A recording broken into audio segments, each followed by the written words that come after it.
nay bao so biết chi ha bao đắng tru mong tay mà môi piot to pro pi bep ane ngày nó so u ngày lo mu hu brevu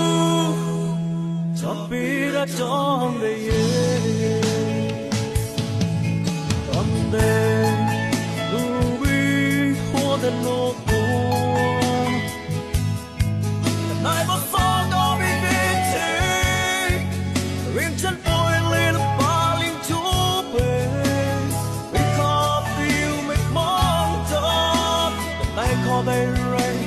thân em có sai cho quy mỗi khi có bị chết tên mùi nhớ chứ bao nhớ hoa thân là bị chấp mong là bị đủ mặn tóm cây cho kể con nhà ha đi bằng lại bị có bị ghét chi chân gió đi nay bao giờ ya bị chết không vui đi bao kinh chân lo đi bao linh cho đi na hoặc về bị khó đi thấy đó mà xa thứ ta và ra trong đời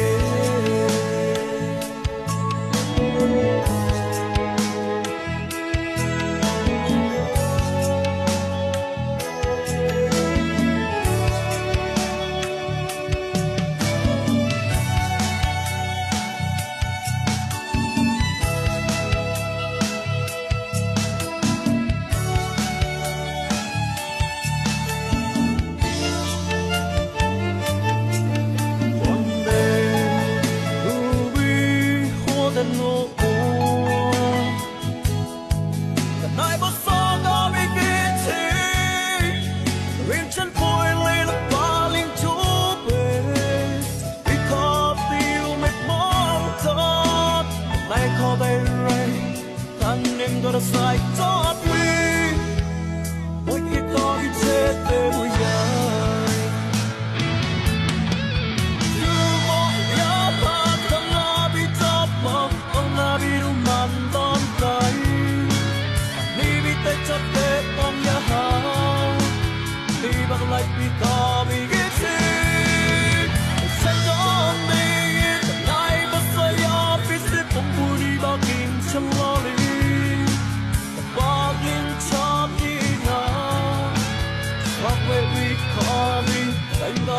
xa thứ ta mà nó trong đời chưa bao giờ ta lo bị chấp mong ông đã bị đúng hẳn đông rai đi bị tay chấp kết bằng nhà hào đi bằng lại bị khó bị ghét chi